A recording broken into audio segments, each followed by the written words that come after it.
Good morning dear students. आज की class का जो टॉपिक हमने लिया है फोर्स का क्लासिफिकेशन हम देख रहे थे उसी सीरीज में। जो आज के जो एपिसोड है उसमें हम देखेंगे कंजर्वेटिव फोर्स और दूसरा देखेंगे नॉन कंजर्वेटिव फोर्स। तो बेसिकली हम 2-3 मिनट में आपको रिव्यू कराते हैं, उसके बाद में क्लास को स्टार्ट करता हूं। देखिए बच्चों, हमने फोर्स के बारे में बताया था। Force is nothing but it is a push और पुल। बिल्कुल simple definition class 6th standards की। Now force are classified into 2 categories, contact force and non contact force, right now. And further it contact force are also classified, non-contact forces are also classified. So this series is continue, and now in this episode you will only watch what is the difference between conservative force and non-conservative force. It's very important topic, and this topic is related to class 11th as well as the question which is asked in Air Force and IIT JEE and NEET, and this is the favorite topic of IIT JEE. What is conservative force and non-conservative force? The numerical which is asked several times in IIT JEE and NEET exams. That's why this topic is very important for competitive examination and the board exam, the like home exams. The question which is asked by the examiner, that is what is the conservative force and what is the non-conservative force, please define it in accurate manner, right? तो आज की हम series में यही आज देखना चाहेंगे कि फोर्स की जो सीरीज चल रही है वो उसमें ये देखना चाहेंगे कि कंजर्वेटिव फोर्स होता क्या है, नॉन कंजर्वेटिव फोर्स होता क्या है बच्चों। और मैं आपको भरोसा दिलाता हूं, उम्मीद दिलाता हूं, 100% आपको दावा तो नहीं कर सकता लेकिन भरोसा दिला सकता हूं कि आज आप जो हमसे सुनेंगे कंजर्वेटिव फोर्स और नॉन कंजर्वेटिव फोर्स के बारे में, तो आपको 100% यकीन हो जाएगा कि क्या होता है, क्यों इसे कंजर्वेटिव फोर्स कहते हैं, क्यों इसे नॉन कंजर्वेटिव फोर्स कहते हैं। चलिए देखिएगा, बात करें सबसे पहले कंजर्वेटिव फोर्स के बारे में हम चर्चा करेंगे। पहले तो इसकी हम परिभाषा यानी डिफिनेशन सुनाना चाहेंगे कि कंजर्वेटिव फोर्स होता क्या है। देखिए, मैं कहना यह चाहता हूं कंजर्वेटिव फोर्स का मतलब यानी ऐसा फोर्स जिसके द्वारा वर्क डन हो, यानी सच फोर्स जिस फोर्स के द्वारा जो वर्क डन हो। क्या हो बेटा? वर्क डन हो। तो मैं मालूम होना चाहिए कक्षा 9 के ज्ञान से, नॉलेज से, क्लास 9th के नॉलेज से बेटा, कक्षा 9 में आपने पढ़ा था work is equal to force into displacement. ये पढ़ा था ना, force into displacement in the direction of applied force पढ़ा था। क्या पढ़ा था? फोर्स और in the direction of, it is the product of force and in the direction of applied force, displacement in the direction of applied force. देखिए, एकदम clear करिए, स्पष्ट करिएगा। वर्क के बारे में क्लास 9th में आपने पढ़ा था, कक्षा 9 में आपने पढ़ा था कि it is A product of force. मैं लिखे दे रहा हूं, it is A product of force and displacement in the direction of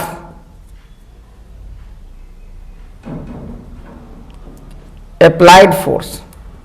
क्या ये बात आपको समझ में आ गई? क्या मैंने बोला कि सच फोर्स के द्वारा किया गया वर्क, यानी ऐसी फोर्सेस जिनके द्वारा जो वर्क डन है वो केवल डिपेंड करे इनिशियल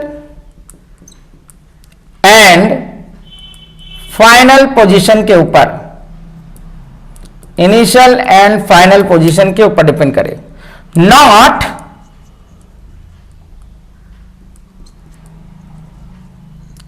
ऑन द पाथ। यानी तय किए गए मार्ग पर ना निर्भर करे, रास्ते के ऊपर ना निर्भर करे, बल्कि प्रारंभिक और अंतिम अवस्था पर निर्भर करे। समझ आया? यानी ऐसा फोर्स जिसके द्वारा वर्क किया जाए और वो वर्क केवल इनिशियल एंड फाइनल पोजीशन के ऊपर डिपेंड करे, ना कि वो रास्ते पर निर्भर करे, ऐसा फोर्स क्या कहलाएगा? कंजर्वेटिव फोर्स कहलाएगा। सॉरी, यहां पर स्पेलिंग गलत हुई है, कंजर्वेटिव फोर्स कहलाएगा। क्या कहलाएगा? Conservative force. ये बात आपको अच्छे से क्लियर आ गई होगी। बस इसमें कुल मिला के दो ही पॉइंट्स हैं। दो पॉइंट्स मैंने क्या बताए?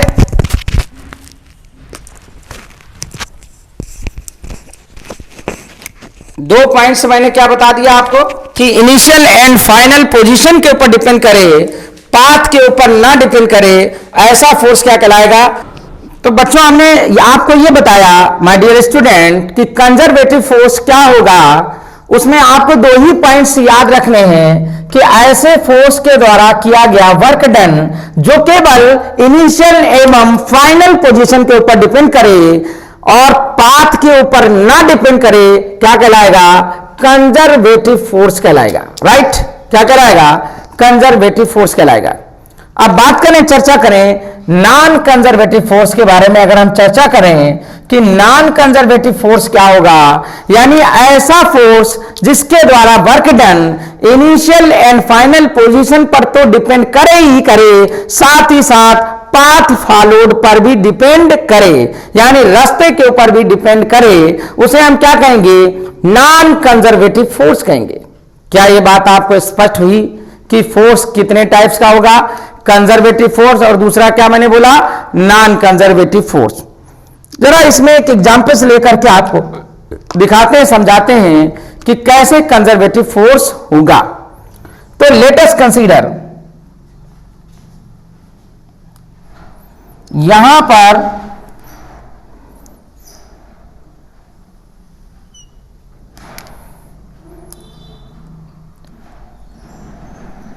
एक हमने एक ट्रायंगल कंसीडर कर लिया और यानी एक नत समतल ले लिया। राइट? एक ऐसा मैदान ले लिया जो बाहर से देखने पर त्रिभुज के आकार का था। आप जरा देखिएगा, यहां पर एक वस्तु रख दी मैंने और वस्तु को स्लिप करवाया, यानी ऊपर से नीचे की तरफ हम जब लाए, तो आप जरा देखिएगा नीचे की तरफ फोर्स क्या लगता है? mg लगता है। क्या लगता है? mg लगता है। राइट? क्या लगेगा? mg। अच्छा, जब नीचे स्लिप करेगा तो डिस्प्लेसमेंट यानी इस डायरेक्शन में होगा। मान लो ये जो इंक्लाइंड सरफेस है, बेस सरफेस से कितना कोण बना रहा है बेटा? मान लेते हैं थीटा कोण बना रहा है। कितना बना रहा है? थीटा बना रहा है। राइट? क्या ये बात आपको समझ में आई? कितना कोण बना रहा है? थीटा कोण बना रहा है। तो अगर मान लो सपोज हम इसकी ऊंचाई को क्या कह दें? हाइट h कह दें। क्या कह दें? h।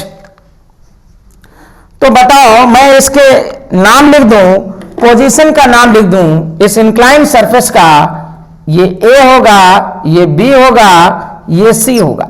राइट?